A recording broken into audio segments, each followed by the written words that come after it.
வணக்கம். நான் வசந்தி. கொஞ்சம் சமையல் கொஞ்சம் தகவல்ல தக்காளி ஊறுகாய் ரொம்ப எளிமையாக எப்படி செய்கிறது நம்ம பார்க்கலாம். தக்காளி பழம் நான் ஒரு 3/4 கிலோ எடுத்து இந்த மாதிரி நறுக்கி 2 தட்டில் போட்டு வெயிலில் காய வச்சுருக்கேன். அந்த இடமெல்லாம் சுத்தமாக கழுவிடுங்க. நான் ஏற்கனவே சொன்ன மாதிரி தட்டில் இந்த மாதிரி காய வச்சிங்கன்னா நல்லா 2 நாளில் அந்த நீரெல்லாம் வற்றி போய் நல்லா சுருங்கி வரும். நம்ம அடுப்பில் வச்சோம்னா எரிவாயு தான் நமக்கு வீணாகும். மறுநாள் காஞ்ச பிறகு இந்த அளவுக்கு சுருங்கி போச்சு. 3/4 கிலோ தக்காளி பழம் பார்த்தீங்கன்னா பாருங்கள் எவ்வளோ சுருங்கி போய் தண்ணியெல்லாம் வத்திடுச்சு. இப்போ நம்ம பார்த்தீங்கன்னா இந்த அளவு தான் வந்தது. முதல் நாள் நம்ம வச்சுட்டு திரும்பியும் இரவு நேரம் வெளியே வைக்கும் பொழுது கெட்டுடுமோன்ற ஒரு பயம் நமக்கு இருக்கும். நீங்கள் அதை ஒரு டப்பாலேயோ ஒரு பாத்திரத்திலேயோ போட்டு குளிர்சாதன பெட்டியில் வச்சுட்டு கூட மறுநாள் நீங்கள் வெயிலில் காய வைங்க. இப்போ இதை மின்னம்மி குடுவையில் சேர்த்துட்டேன். கொஞ்சம் கல்லுப்பு நம்ம சேர்த்து அரைச்சி இவ்வளோ தான் விழுது வருது. உங்கள் வீட்டில் எத்தனை பேரோ அதுக்கு தகுந்த மாதிரி நீங்கள் பண்ணிக்கோங்க. 2 கிலோ 3 கிலோ கூட நீங்கள் தாராளமாக செய்யலாம். நான் உங்களுக்கு கொஞ்சமாக செஞ்சு காமிக்கிறேன். அரைச்சி நம்ம எடுத்தாச்சு. எப்போவுமே நிறைய போட்டோம்னா கொஞ்சம் கஷ்டமாக இருக்கும் எதுவுமே நமக்கு.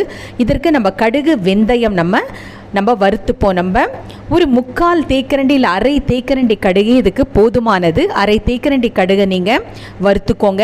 1/2 தேக்கரண்டி வெந்தயமும் வறுத்து நம்ம அதை தூளாக்கிப்போம். அதுதான் நல்ல மணத்தை கொடுக்கும். ஏன்னா தக்காளி ஊறுகாய் இப்போ நமக்கு வெயில் காலத்தில் தக்காளி பழம் குறைந்த விலையில் கிடைக்கும். தக்காளி ஊறுகாய் பார்த்திங்கன்னா சப்பாத்தி, இட்லி, தோசை, சாப்பாடு எல்லாத்துக்குமே ரொம்ப ரொம்ப நல்லாயிருக்கும். வெந்தயமும் ஒரு 1/2 தேக்கரண்டி எடுத்து வறுத்துக்கோங்க. ஏன்னா ரொம்ப கொஞ்சமாக நம்ம போட்டாலும் நமக்கு அம்மி குடுவையில் சரியாக நமக்கு அரைப்படாது. மீதமானா கூட நம்ம ஒரு டப்பாவில் போட்டு வச்சுட்டு கூட அடுத்த முறை ஊறுகாய்க்கு நம்ம பயன்படுத்திக்கலாம், தப்பு கிடையாது. அதை நம்ம தூளாக்கிப்போம். இப்போ நம்ம ஒரு பாத்திரம் வச்சு அதில் ஒரு 2.5 தேக்கரண்டி நல்லெண்ணெயோ இல்லை என்ன எண்ணெய் உங்களுக்கு பிடிக்குமோ அந்த எண்ணெய் நீங்கள் சேர்த்துக்கோங்க. முதல்ல ஒரு 2.5 தேக்கரண்டி எண்ணெய் சேர்த்துக்கோங்க. அப்புறம் கடைசியில் நம்ம கொஞ்சம் எண்ணெய் சேர்த்துப்போம். நம்ம எண்ணெய் காய்ந்த பிறகு கொஞ்சம் கடுகு சேர்த்துப்போம்.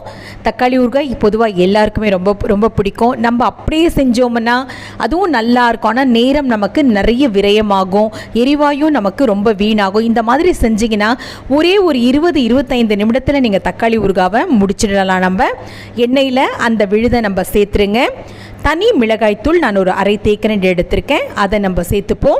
1/2 தேக்கரண்டி தனி மிளகாய்த்தூள் நான் சேர்த்துருக்கேன். நான் காரம் பார்த்து சேர்த்துக்கோங்க. காரம் வேணும்னா கொஞ்சம் கூட சேர்த்துக்கோங்க. நான் கோடை காலம்ங்கிறதால கொஞ்சமாக சேர்த்துக்கோங்க. மஞ்சள் தூள் ஒரு 1/4 தேக்கரண்டி நான் சேர்த்துருக்கேன். நம்ம கொஞ்சம் பெருங்காயம் நல்லா கலந்து விட்டுட்டு, பெருங்காயம் ரொம்ப அவசியம் நமக்கு ஊறுகாய்க்கு.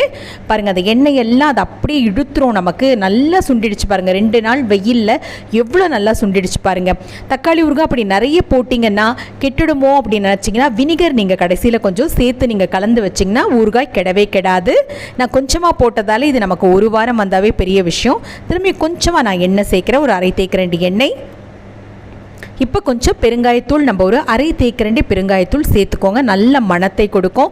நம்ம அப்படியே போடும்பொழுது நிறைய நமக்கு நேரம் எல்லாமே விரயமாகும். இப்படி நீங்கள் செஞ்சிங்கன்னா ரொம்ப சுலபமாக நம்ம செஞ்சிடலாம். அந்த கோடையை அந்த வெயிலில் நம்ம எந்த அளவு பயன்படுத்திக்க முடியுமோ அந்த அளவுக்கு நம்ம பயன்படுத்திக்கணும்.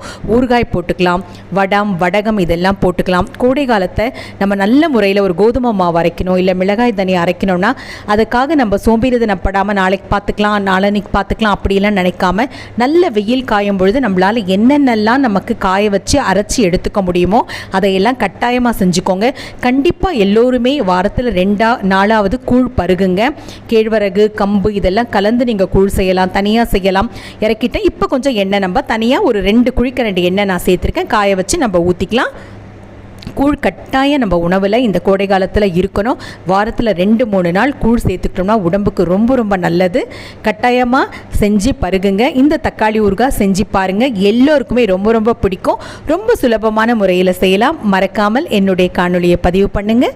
பக்கத்தில் இருக்க மணி மீது அழுத்துங்க. பாருங்கள் எண்ணெய் எல்லாம் சேர்ந்து எப்போவுமே ஊறுகாய்க்கு எண்ணெய் அப்படியே மிதங்கிற மாதிரி இருந்தால் தான் ரொம்ப ரொம்ப நல்லாயிருக்கும்.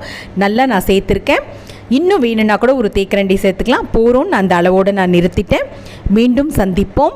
நன்றி, வணக்கம்.